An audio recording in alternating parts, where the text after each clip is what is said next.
예, 유엔 안보리가 한층 강도가 높아진 대북 제재 결의 23975를 채택하자 북한은 전쟁 행위라며 반발했습니다. 자, 이런 가운데 김정은은 더 대담하고 통큰 작전을 전개하겠다고 밝혀서 새로운 형태의 추가 도발 가능성까지 제기되고 있습니다. 이 시간 차두현 아산정책연구원 개건연구원 모시고 북한 동향들 짚어보도록 하겠습니다. 안녕하십니까? 네, 예. 안녕하십니까. 자, 차 의원님, 유엔 안보리 결의안 채택이 됐죠. 올해 들어 네네. 네 번째인데 네.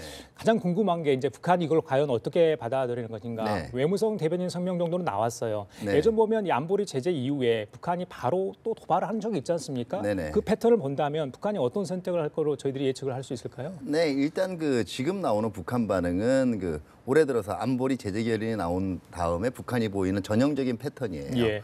이거는 일종의 전쟁 행위다. 어. 단호히 배격하고 우리 갈 길을 가겠다. 다시 예. 말해서 핵미사일 개발은 앞으로 지속될 거다 하는 건데요. 예.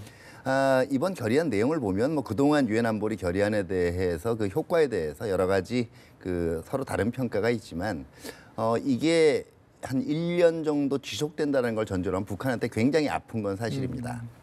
그러나 이제 북한의 입장에서는 동시에 가장 피하고 싶은 것이 국제적 제재 결의안에 무릎을 꿇고 자신들이 결과적으로 원래 이루려고 하던 바를 이제 포기했다 이런 소리를 듣는 거거든요. 예. 결국은 이제 명분을 살릴 길을 찾는 건데요. 예. 일단 핵 미사일 개발은 계속 할 것 같고요. 능력 시위도 지속될 것 같아요. 다만 이제 변수가 있어요. 만약에 한 1년 정도 이내에 예. 압축적으로 이 핵 미사일 개발을 해서 예. 정말 이제 최종적으로 핵하고 탄도 결합 능력을 확실하게 보여주든지, 예. 탄도하고 미사일 결합 능력을 확실하게 보여주든지, 아니면 관심을 가지고 있는 ICBM의 재진입 능력, 예. 진짜 쏠 수 있다는 거죠. 이걸 보여줄 자신이 있으면 오히려 예. 더 속도를 당길 거고요. 전반적으로 이게 1년 동안에 갑자기 확 이루어지기 힘들다라고 얘기하면 예. 그 미사일 실험이나 이런 새로운 미사일 성능 시연을 몇 번 의례적으로 한 다음에 예. 그러니까 자신들은 이제 개발이 다 됐다라는 그렇죠. 명분을 쌓고 대화로 헌회하게 될 가능성도 있다고 봅니다. 유류 공급 제한이 이제 더 강화되지 않았습니까? 네네. 얼마나 버틸 수 있습니까? 혹자는 3개월이다 아니면 1년분을 비축하고 있다. 충분히 넉넉히 건져낼 수 있다. 아무리 네. 제재가 강하더라도 이런 얘기도 하는데 차 의원님 어떻게 분석하고 계세요? 저는 1년 정도 비축했다라는 게 어느 정도 타당한 추정이라고 봐요. 왜냐하면 북한이 바보가 아닌 이상 예.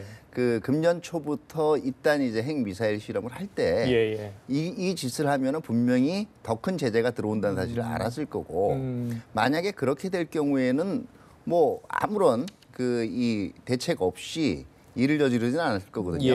그렇기 때문에 그동안 이 유류 제품이라든가 아니면은 원유 비축에 들어갔을 가능성이 크고요. 그렇기 때문에 아마 내년 말까지, 내년 중순이나 말까지 버틸 수 있는 양은 비축을 했을 것이라고 생각이 되고 또 하나는 실질적으로 이제 북한 경제에 여러 가지 제재의 가장 큰 목적이 김정은의 통치자금, 그렇죠. 다시 말해서 핵 미사일 개발로 전용되는 통치자금을 옥죄자는 건데요. 이 효과가 나타나려면 북한의 광물 수출이 실질적으로 중단되는 효과. 이게 이미 금년도 광물부는 웬만한 건 수출을 다 했거든요. 그렇기 때문에 아마 내년 하반기까지 버틸 수 있는 양 자체는 비축을 해놓지 않았겠느냐 하는데 결국은 자금하고 석유 그다음에 북한이 지금 계속적으로 획득하려고 노력을 하고 있는 기술 수준 요 세 가지 변수가 앞으로 북한의 행동을 좌우한다라고 볼 수가 있겠죠. 궁금한 게요. 일단은 북한이 어떻게 견뎌내는 것도 중요한데 견뎌서 낼 수 있는 것 중에 하나가 자력 경쟁을 하든지 북한 내부의 사정이 있겠습니다만 밀거래 있잖아요. 그런 부분들, 네네. 그런 것들까지 이제 손을 뻗쳐서 자기들 살아남아야 되니까 그런 걸 하지 않겠습니까? 근데 지난 9월 6차 핵실험 이후에 10월부터인가요? 미국 재무부가 이제 유성을 통해서 밝혀낸 건데 선박 간 이동을 통해서 화물을 주고받는 장면이 포착이 됐다는 거 아니겠습니까? 그렇죠. 그렇죠. 그러니까 북한 선박이 선박제 바꿔치는 거죠. 선박제 바꿔치. 중국과 북한 선박이 서해 공해상에서 같이 이제 정박을 해놓고 유류 제품으로 추정되는 물품인지 모르겠습니다만 그것들을 이렇게 옮겨 실는 그런 장면들이 포착이 됐다. 그래서 아마 이런 부분까지도 이제 제재 국면에 이번에 포함된 하나의 배경이 아닌가 싶은데 이런 것들이 성행하게 된다면 오히려 돌파구가 되지 않을까 그런데 이런 것까지 다 촘촘하게 단속이 되겠습니까? 어떻게 보세요? 네, 일부에서는 중국이 사실은 우회적으로 지원하거나 조장하고 있는 게 아니냐. 그러니까요. 이런 얘기도 나오고 있는데요. 뭐 우리 당장 서해하고 여기서 이게 불법 이 조업 현황들 예. 보면은요, 이게 제가 중국의 편을 드는 건 아닙니다. 중국도 단속의 손이 미치지 못하는 지역들이 분명히 있어요. 그렇기 때문에 특히 이런 밀무역 거래가 중국 중앙정부나 지방 이 정부의 예. 용인하에 이루어져 있다고 보기는 힘들고요. 예. 다만 단속망 자체가 미처 손이 미치지 않을 수는 있습니다. 그렇기 예. 때문에 지금 미 재무부가 벌이고 있는 것과 같은 활동들, 실질적으로 불법 거래를 계속적으로 추적하고 그 증거를 들이밀 수 있는 활동들이 앞으로도 더욱 강화가 돼야 될 거라고 봐요. 대표적인 게 중국 재무부와 민간 기관들이 추적을 했던 과거에 그 북한과 랴오닝 홍샹그룹의 그 이상거래 같은 게 중국 당국이 결국 나서서 예. 중지시키지 않았습니까? 중국의 입장에서도 자기들이 지나치게 제재에 앞장서서 이런 그 지방 정부라든가 사적 거래까지를 단속하는 모습을 보이면 이건 북중 관계에 굉장히 악영향을 미칠 수도 있고요. 예. 또 어떻게 보면 그 중국의 전통적인 북한에 대한 영향력을 또 상실하게 하는 계기가 될 수도 있거든요. 예. 그러나 거꾸로 외부에서 분명한 증거를 가지고 들이민다면 이걸 핑계로 해서라도 북한에 대해서 더한 압력을 가할 수가 있기 때문에 예. 다시는 외부에서의 모니터링이라든가 이런 감시 활동이 앞으로도 더욱 촘촘하게 예. 전개가 돼야 될 게 아닐까, 돼야 되지 않나 이렇게 생각합니다. 국제사회 좀 공제가 필요할 것 같고요. 네네. 그 유엔결의 채택 당일날 김정은이 이런 얘기를 했지 않습니까? 대담하고 큰 작전을 더욱 과감히 네네. 전개할 것이다 이런 얘기를 했는데 그 즈음에 이제 그 장거리 로켓 있잖아요. 네네. 그러니까 장거리 로켓이 뭐 인공위성이 될 수도 있지 않습니까? 네네. 자, 그것을 발사하려는 움직임이 포착이 되고 있다는 게 해외 언론의 보도거든요. 네네. 그런데 합참은 아직까지 그런 동향은 없다 이렇게 그렇죠. 이야기를 했고요. 예. 뭐 국제해사기구에 통보한 것도 아직은 없다 이런 이야기를 했는데 네. 어떻게 보세요? 지금 이제 올해가 얼마 남지 않았는데 불과 뭐 일주일도 안 남았는데 네. 그 사이 뭐 도발할 가능성 한다면 뭐 어떤 유형이 있을 수 있다고 저는 보세요? 연말에도 준비가 된다면 장거리 미사일도 발사할 수 있다라고 봐요. 이 발사 이후에 이제 신년사에 어떤 내용을 그와 관련된 내용을 담을 수도 있고요.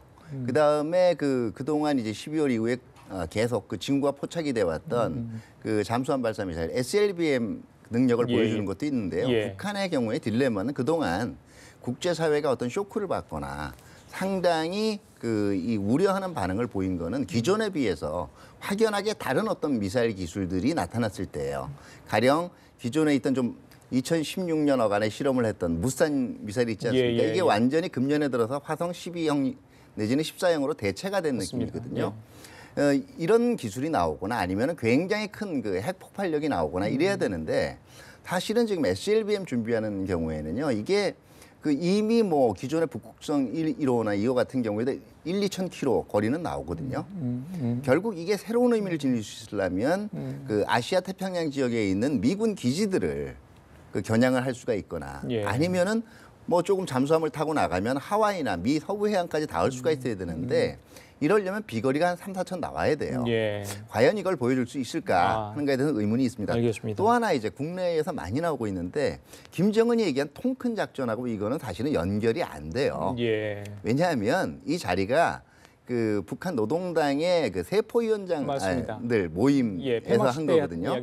예. 그 앞에서 김정은이 한 얘기가 앞으로도 인민들을 위해서 더더욱 많은 사업들을 전개를 해나가겠다. 네. 이건 사실은 제가 볼 때는 경제 발전과 관련된 군사적 의미보다. 왜냐하면은 북한이요 워낙 경제 건설 용어들도 전투적으로 씁니다. 다시 말해서 그러니까 70일 전투, 그다음에 100일 전투, 속도전 이런 얘기했거든요. 그러니까 통큰 작전이라는 건 그동안 해온 나름대로의 경제 체제 전환이라든가 개혁 같은 거에 있어서 또 다른 사업들을 해나가겠다라는 거지. 이거는 직접적으로 미사일 발사하고 연결되는 건 아니라고 알겠습니다. 봐요. 방금 세포위원장 때 말씀하셨으니까 하나 좀 짚고 갈게요. 그때 당시에 이런 얘기를 했죠. 비사회주의 선멸을 지시했다. 그러니까 네. 비사회주의적 요소가 깊숙이 북한사에 침투했다. 그래서 이걸 선멸하라. 사실 지시를 한 거 아니겠습니까? 네네. 이게 그러니까 이제 언론에서는 이게 바로 북한에 침투돼 있는 한류, 우리 제품이랄지 관련 드라마랄지 뭐 K-팝이랄지 이런 것들이 북한사에 많이 이제 침투했기 때문에 이런 것들이 북한 인민들의 주민들의 어떤 사상에 저해가 된다.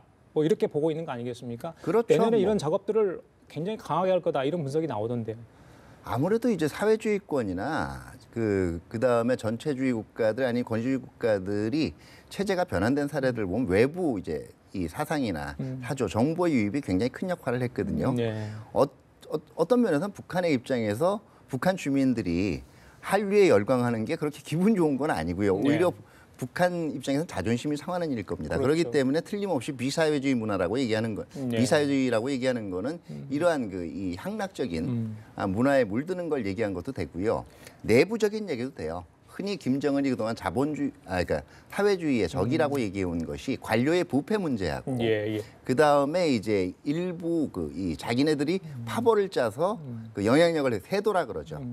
이것도 비사회주의의 일환으로 얘기를 했거든요. 금년에 들어서 이제 김정은이 그 전통적으로 북한 내에서 권력기관이고 친위기관이라고 할 수 있는 국가안전보위성이라든가 아니면은 조선노동당 인민군 총정치국과 같은 사찰기관들을 집중적으로 손을 봤단 말이에요. 맞습니다. 예. 이것도 어떻게 보면 세도 탈피의 하나거든요. 그러니까 한류에 대한 단속의 의미도 있지만 관료의 부패라든가 아니면 세도주의에 대한 더욱 그 강한 척결 의지 이것도 표명했다고 봐야 되겠죠. 그렇습니다. 그러니까 국제사회 제재 속에 이런 부분도 우려를 하고 있기 때문에 김정은이 직접 이런 말을 하지 않았나 이런 좀 추측을 해보고요. 그리고 위원님, 그 자유아시아 방송이요. 북한 당국이 최근 탈북자 감시에 대해서 굉장히 신경을 많이 쓰고 있다. 뭐 저기 국경과 해안지대 보위대 인원들을 굉장히 많이 늘렸다 이런 얘기가 나옵니다. 최근에 북한 병사도 귀순하지 않았습니까? 그렇죠. 올해만 주민까지 포함하면 한 15명 정도 된다고 하는데 자, 좀 이렇게 특히 접경 지역 쪽에 좀 불안감이랄까요? 뭐 주민들이 이렇게 나오는 이유가 좀 있을까요? 또 감시도 강한 이유가 있습니까? 일단은 김정은 시대에 들어서 탈북을 적극적으로 통제를 했던 거는 맞아요. 근데 그게 이제 작년부터 이제 고위급이라든가 탈북자가 나오기 시작을 했고 이게 어떤 상징성을 지니냐면 김정은 시대 들어서 경제 사정도 굉장히 나아지고 주민들의 이 먹고 사는 문제라든가 나머지 생활 문제도 굉장히 개선됐다고 대외적으로 선전을 하고 있는데요. 이게 주민들이 빠져나온다라는 건 그만큼 오히려 불만도 그 이상 커지고 있다는 걸 얘기하고 있기 때문에 사실 체면 구기는 거죠.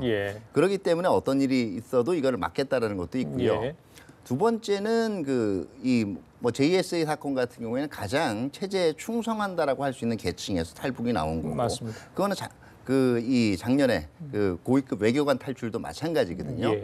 그러니까 어떻게 보면 이게 제재 국면이 계속되면서 북한이 흔들리고 있다라는 이 사인으로 외부에도 해석된다라는 것 면에서 북한의 입장에서는 이걸 적극적으로 막아야 될 입장이죠.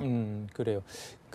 마침 이번 제재 국면에서도 또 미국과 중국이 어떤 식으로든지 이제 안보리 제재안 결의안에 대해서 협조를 해서 만들어내긴 냈습니다만 그 안에 내부 진통이 굉장히 있지 않았습니까? 그렇죠. 그런데 이 접경 지역 중국군하고 주한미군하고 한라인을 개설할 예정이다. 이게 지난번에 이제 트럼프 대통령이 중국 방문 시에 양국이 합의를 했던 모양입니다. 네네. 그래서 이걸 개설한다고 하는데 자 그만큼 북한의 유사시에 대비하려는 미국과 중국의 움직임이 어떻게 저희들 한국 정부에는 비칠지 그 부분도 한번 저희들이 점검을 좀 해볼 필요가 있지 않을까 싶은데. 네, 이게 없다고 볼 수는 없어요. 왜냐하면은 사실은 이제 특히 이 북중 접경 지역에 있는 그 군구와 이 아시아 태평양에 있는 미군 간의 커뮤니케이션 체제가 강화된다라는 거는 결국 북중 접경 지역에서 어떤 일이 날 가능성이 과거에 비해서는 굉장히 높아졌다라고 보는 거기도 하고요.